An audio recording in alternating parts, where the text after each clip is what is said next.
ಮಿಗುತುಂ ಕೇಂಬೊಯ್ಮುಗೆ ನುರಂಗಳು ಆದತಕ ಹೆಲಿಫೆಲಿವೆಗಳು ಮದೂಮಾ ದುಂಫತ್ ಕೇಸ್ತಿಮಾಲ್ ಕುರುಂ ಅದಿ ರಾಬುಯಿಂ ಫದ ಆದಕಾದತಂ ಹಿಮೆನೆ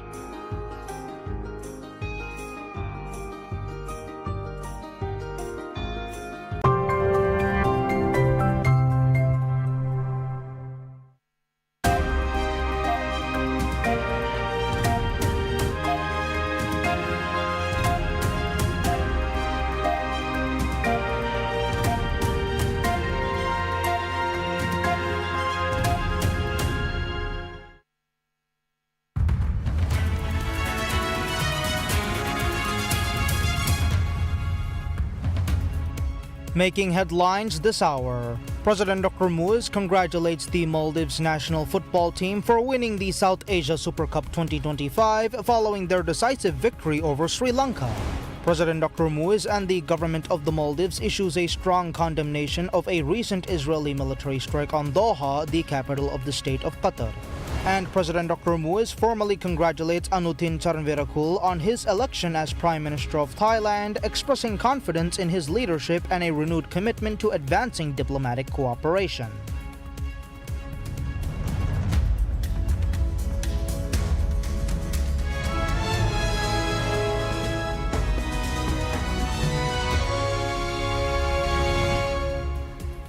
Bismillahirrahmanirrahim. Assalamu alaikum and welcome to PSM News in English with me, Abdullah Ahil. And now the news in detail. President Dr. Mohamed Muiz congratulates the Maldives national football team for winning the South Asian Super Cup 2025 following their decisive victory over Sri Lanka. The championship was secured with a 4-1 aggregate result across two legs. Although the final match held at Racecourse Stadium in Colombo ended in a 1-1 draw, the Maldives had already built a commanding lead after a 3-0 win in the opening leg. The president shared his congratulations publicly via his official X account, commending the team's achievement. 2 days earlier, he had personally telephoned the squad to offer encouragement as they competed in the tournament hosted in Sri Lanka. During the second leg, the Maldivian side maintained early pressure, culminating in a goal in the 67th minute. Nais Datu Hassan scored after a rebound from a header that struck the crossbar, giving the team a crucial lead and securing their championship status.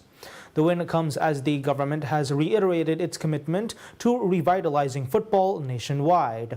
Plans are underway to develop new sports infrastructure in the capital Male and across the country's atolls as part of a broader effort to strengthen athletic programs and restore the sport into its former glory.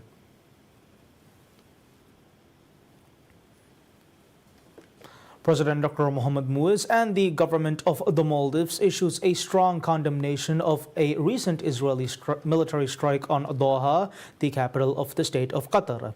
The attack, which occurred on the 9th of September, has been described by Maldivian officials as a cowardly act and a flagrant violation of international law. President Muiz conveyed his position through a statement on his official X account, characterizing the assault as a serious violation of international law and a blatant infringement on the sovereignty and territorial integrity of a sovereign nation. He also affirmed the Maldives' support for Qatar, calling for a unified international response to hold Israel accountable. The Ministry of Foreign Affairs echoed the president's remarks in a formal statement, describing the strike as a brutal act by Israeli forces. The ministry said the attack represented a grave infringement upon Qatar's sovereignty, security, and territorial integrity. It warned that Israel's repeated aggression undermines regional security, escalates tensions, and obstructs prospects for peace and stability. The statement also underscored that such illegal actions complicates efforts to establish peace in the Middle East and negatively affect diplomatic initiatives aimed at resolving the conflict. Both the president and the government have urged the international community to take immediate and coordinated action. Their appeals underscore the urgency of holding Israel accountable for its continued violations of international law and the United Nations Charter. The government called for measures to compel Israel to cease its unlawful activities and prevent further deterioration of the regional situation. President Muiz reiterated the demand for accountability and swift intervention in response to what he described as Israel's inhumane actions. The Israeli forces attacked Doha as Qatar continues to play a central role in mediating peace negotiations aimed at halting the genocide carried out by Israel in Gaza, Palestine. In addition to its actions in Gaza, Israel has reportedly conducted bombings in Lebanon, Yemen, and Syria and are committing inhumane actions in the West Bank. President Dr. Mohamed Muiz formally congratulates Anutin Charnvirakul on his election as Prime Minister of Thailand, expressing confidence in his leadership and a renewed commitment to advancing diplomatic cooperation. In a statement issued by the President's office, President Muiz described Prime Minister Charnvirakul's premiership as the beginning of a new era of development and prosperity for Thailand and its people. He highlighted the Maldives' intention to work closely with the new Thai government to reinforce the long-standing ties of friendship and mutual respect that have defined relations between the two nations. The statement also outlined aspirations for expanded collaboration across multiple sectors with a focus on joint initiatives and deeper engagement between the Maldivian and Thai populations. Prime Minister Charnvirakul secured the premiership following a vote in Thailand's 492-member Legislative Assembly on the 5th of September. He received 311 votes, surpassing the 247 required to assume office and establishing a clear mandate for his leadership. His political career has been marked by senior roles in government, including terms as Deputy Prime Minister, Interior Minister, and Health Minister. As head of the Bumjai Thai Party, Prime Minister Charnvirakul played a prominent role in Thailand's pandemic response during the global outbreak of COVID-19. President Muiz concluded his message with personal wishes for Prime Minister Charnvirakul's continued good health and happiness and expressed hope for lasting peace and prosperity for the people of Thailand. President Dr. Mohamed Muiz formally establishes a new state-owned enterprise aimed at resolving persistent shortcomings in the nation's healthcare supply chain. The State Pharmaceutical and Medical Supply Corporation Limited is tasked with centralizing the procurement and distribution of essential medicines, consumables, and equipment across the country. According to a statement issued by the President's office, the corporation was created under the authority granted by Section 15 of the Companies Act. It is entirely government-owned, with the state holding 100% of its shares, ensuring full administrative control and oversight. At the heart of the initiative is a mandate to strengthen the national supply chain for critical medical resources. The corporation will oversee bulk purchasing and importation of doctor-prescribed pharmaceuticals, medical consumables, and equipment. According to the President's office, it will also ensure that these supplies reach healthcare facilities throughout the country, including those in remote island communities. The announcement follows earlier remarks by President Muiz, who identified the procurement of vital medical resources as one of the most pressing challenges facing the healthcare system. His administration has placed the health sector at the center of its policy agenda, advancing reforms aimed at expanding access to care and easing the financial burdens of treatment for citizens. The formation of the corporation aligns with broader efforts to modernize healthcare infrastructure. These include the construction of hospitals and healthcare centers across various islands in the Greater Malay region, as well as the expansion of services under the Asanda Health Insurance Scheme, which now covers treatments previously unavailable to the public. The Ministry of Foreign Affairs has issued a travel advisory calling on citizens to suspend all non-essential travel to Nepal, citing widespread protests and a deteriorating security climate. The advisory, released Tuesday, draws particular attention to the capital Kathmandu, where curfews have been imposed across several districts. The ministry described the situation as volatile and urged Maldivians residing in or planning to visit Nepal to exercise extreme caution. Citizens are instructed to comply with directives from Nepali authorities, the Maldivian High Commission in India, and the Foreign Ministry itself. Among the key recommendations is the avoidance of areas experiencing civil unrest, with an emphasis on prioritizing personal safety. Conditions in Kathmandu have prompted additional concern. With curfews in effect, Maldivians, especially students enrolled in academic academic programs are advised to restrict outdoor movement to essential activities and remain alert to developments affecting their well-being. The ministry stated that it is working in coordination with the Maldivian High Commission in India and relevant Nepali agencies to ensure the security of Maldivian nationals. Support measures are being tailored to meet the needs of students during this period of heightened risk. The government has reaffirmed its commitment to monitoring the situation closely. Should conditions worsen, the ministry said it stands ready to provide assistance and will continue to track the welfare of citizens in Nepal. To facilitate communication, contact details have been provided for those requiring support. Maldivians may reach the High Commission in India at the High Commission's number or contact the Foreign Ministry's dedicated hotline at +960 7983 400.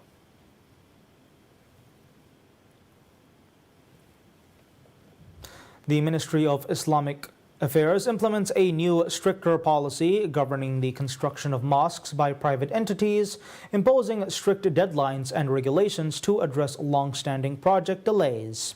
Private companies and individuals will now be required to begin construction within 6 months of receiving land and complete the project within 2 years.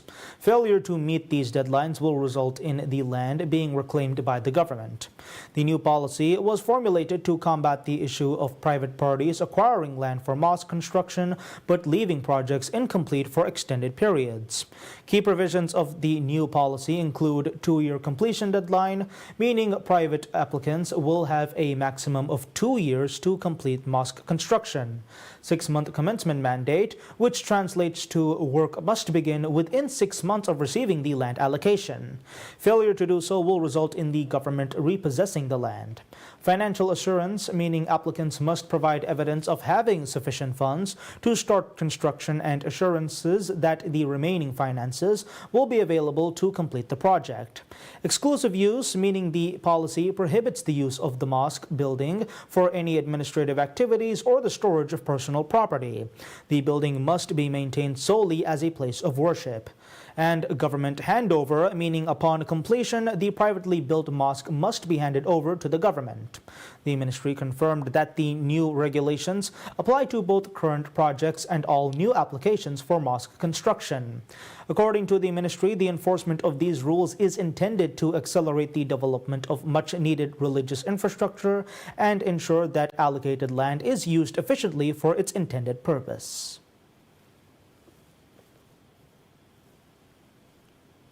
The state-owned Road Development Corporation, or RDC, awards a $5.4 million contract to design and build modern roads in Madifushi Taha Atoll. The agreement, which has a completion deadline of 730 days, is part of the government's broader initiative to upgrade and modernize infrastructure on islands across the country. The agreement was officially signed at a ceremony attended by state officials and RDC representatives. The Minister of State for Construction, Housing and Infrastructure, Hassan Rashid, signed on behalf of the government, while RDC Managing Director Ibrahim Nazim signed on behalf of the corporation, with the constituency lawmaker Hassan Wahid and RDC Deputy Managing Director Muhammad Nabi Afif also in attendance. The project, which is being undertaken on a design and build basis, is valued at around $5.4 million and is expected to be completed within 2 years. The government assured that the roads will be developed according to the specific needs of the island's residents. This new project falls under the government's policy of prioritizing road development in areas with high traffic and in places where the existing roads are in poor condition. The modernization effort will also include the establishment of new irrigation and stormwater management systems to prevent flooding. RDC has been entrusted with a growing number of road modernization projects throughout the country, signaling the government's commitment to enhancing infrastructure for citizens on islands across the country.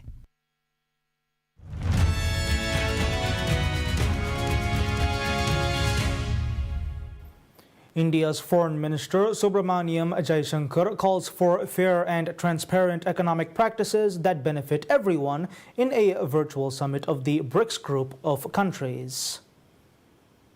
In comments published by India's Foreign Ministry, Jaishankar called for constructive and cooperative approaches to trade, adding that putting up barriers was not helpful. The original BRICS group gathered leaders from Brazil, Russia, India, and China at its first summit in 2009. The bloc later added South Africa and in 2024 included Egypt, Ethiopia, Indonesia, Iran, and United Arab Emirates as members. The world, as a collective, is seeking a stable and predictable environment for trade and investment.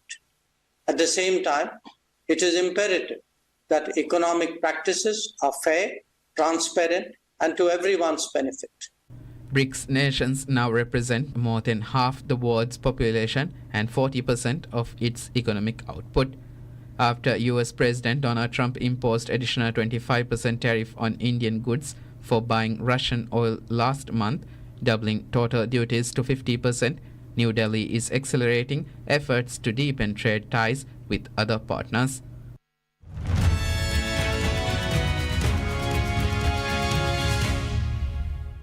Anti-corruption demonstrators in Nepal has led to the resignation of Prime Minister KP Sharma Oli a day after 19 people died in violent protests triggered by a social media ban.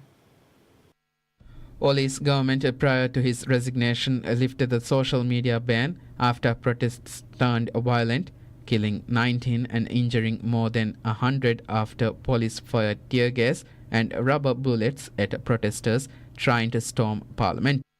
But anger against the government showed no signs of abating as protesters gathered in front of parliament and other places in the capital Kathmandu in defiance of an indefinite curfew imposed by authorities. Under the curfew, schools and shops are shut and gatherings are banned indefinitely in Kathmandu. Organizers of the protests, which spread to other cities in the Himalayan country, driven by young people's widespread frustrations with the government's perceived lack of action to tackle corruption and boost economic opportunities. Under the constant pressure from public, Prime Minister Oli resigned. Oli, 73, was sworn into his fourth term in July last year as the country's 14th Prime Minister since monarchy was abolished in 2008. Two of Oli's cabinet colleagues also resigned prior, saying they did not want to continue on moral grounds.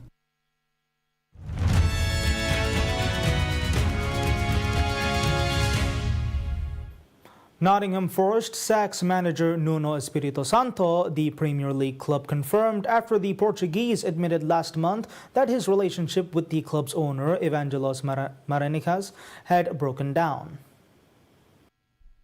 Espirito Santo, appointed in December 2023, guided Forest through a relegation battle in his first season before exceeding expectations in the 2024-25 campaign.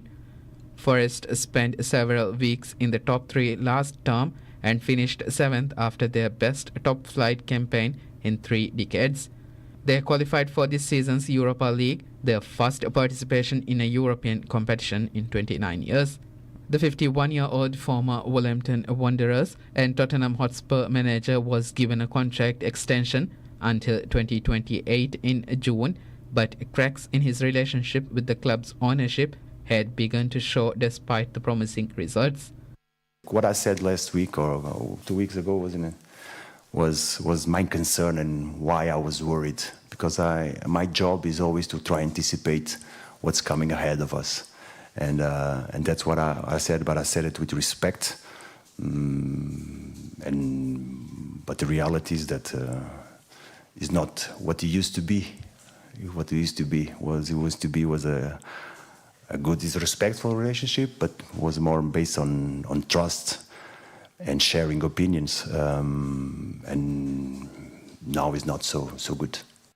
Following a 2-2 Premier League draw with Leicester City in May, Greek shipping magnate Marinakis stormed onto the pitch and exchanged words with Espirito Santo. Forest subsequently dismissed reports of a heated confrontation between the two as fake news. Espirito Santos was also vocal in recent weeks about his dissatisfaction with Forest's transfer business, stating that his squad needed strengthening as it was unbalanced and required players in key areas. The club has signed James McCarthy, Omari Hutchison, Arnold Calimundo and Douglas Luiz, in recent months, while also managing to keep hold of midfielder Morgan Gibbs-White amid reports interest from Tottenham. Forest suffered a 3-0 home defeat against West Ham last month and are 10th in the standings. They travel to face Arsenal on 13th September.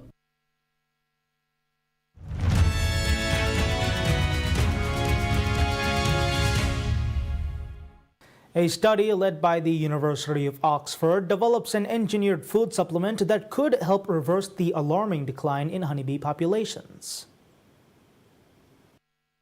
The supplement, designed to mimic essential compound found in plant pollen, significantly enhanced colony reproduction, according to findings published in Nature. Honeybees, critical pollinators for over 70% of global crops, face mounting threats from climate change and agricultural intensification, which reduce flora diversity as well as pests and pathogens. Pollen, a key dietary component, provides specific lipids called sterols, which are vital for bee development, but commercial pollen substitutes often lack these nutrients. Crucially, the new pollen substitute is not just a sugar, which beekeepers currently use in times of dearth. The new superfood contains all the nutrients needed to create healthy offsprings. Senior author Professor Geraldine Wright from the Department of Biology, University of Oxford, calls it a complete food for honeybees.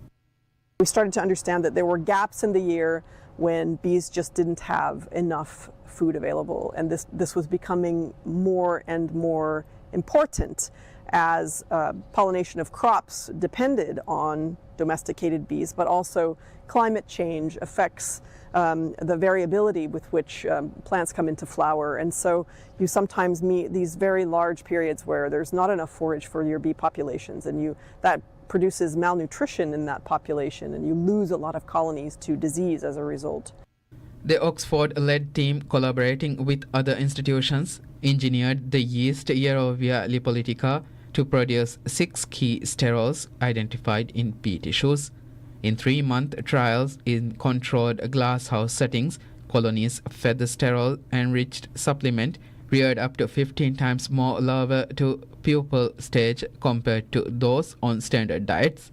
These colonies also sustained brood production longer. With potential to reduce competition for wild pollen, the researchers hope the innovation could bolster bee resilience and support global food security. Large-scale field trials are now planned to confirm long-term benefits, with Belgian company Epix Biosciences partnering with the Oxford team to start commercial production of the food in 2026. With bee populations under threat globally, Wright believes this new superfood could be a crucial new weapon to stop the decline. And that's all the news we have for today. We'll be back with any further updates. Until then, I'm Abdullah Ihel from PSM News.